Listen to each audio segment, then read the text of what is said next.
Tungal suddenly heard a noise beside him. Saederus the thrill. The captain got up, but he could not help her.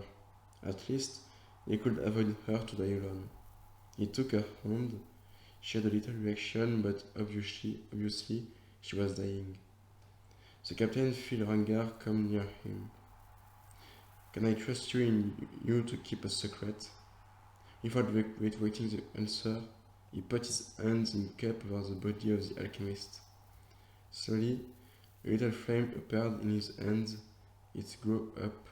Then the veteran approached the fire to the wounded, and finally put it on them. We have to talk, said Rangar. The veteran got up, and Tungal finally followed him until they were out of the sight of the other inquisitors. The captain suddenly received a punch in his head. "How can you be so stupid?" said the old soldier. The young inquisitor didn't respond. Until now, his world was simple. The temple was the absolute good, and the alchemist and magic was pure evil. All of this was collapsing since the attack of Saederus.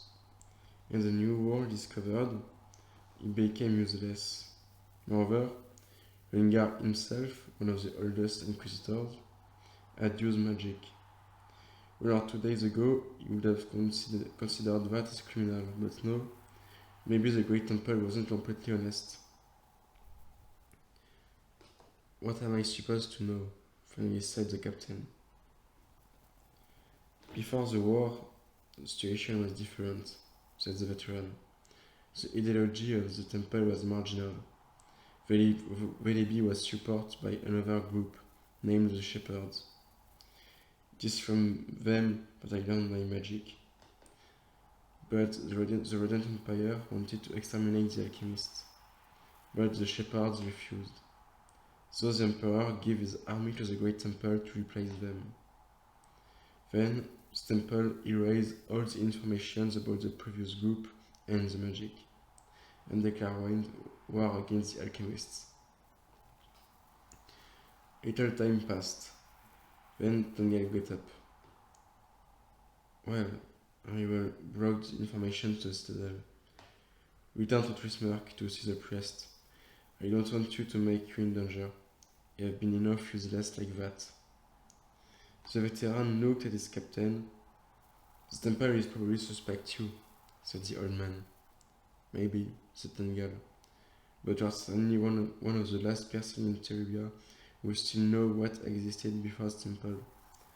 Me, I am just an inquisitor. Even if I die, it will not change the world. The veteran did not make any opposition.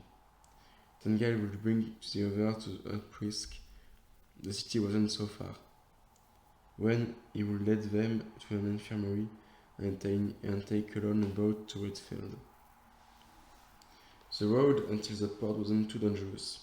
It was because the Radiant Empire organized a high number of soldiers' patrols. Moreover, the quality of the roads was better as they were. However, they didn't meet any other traveler. They had to make a break at midday. Tungal used that time to speak with the soldiers that remained under his orders. He could identify 2 groups. 2 of them were agree with Saederus. The others were agree with the fact that Rengar had to kill him, but they didn't understand why their captain saved an alchemist. Tungal was happy to get them at Oprisc. They could be a problem for him in the citadel. They arrived at the port at the end of the day. Tungal immediately got to the infirmary. Then he looked for a boat. There were a lot of them, but the Inquisitor wanted a fast one. Finally, he found the perfect one, which used at the same time the speed of the river and the boat's sails. It was named the Silver Carp. The cost was a little expensive, but he had sold some furniture before and collected some money reserves. Moreover, if the temple arrested him, he would not need money. The captain of the boat gave to him a personal cabin. He was surprised of the number of other travelers with him. He decided to hide his uniform. The inquisitors were not appreciated by everybody. The captain locked the door of his cabin beside him. Then he sat on the bed.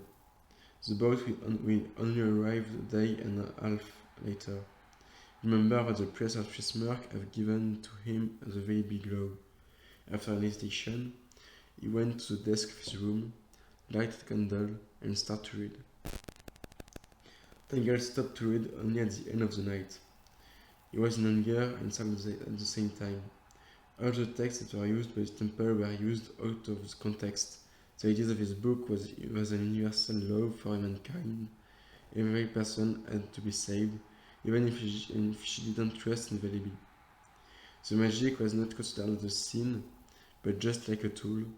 The other religions were not considered as heresy, but as other language used by Valibi to speak to different cultures. The captain felt useless. According to the Valibi law, the Inquisition was one of the most criminal heresy which could exist.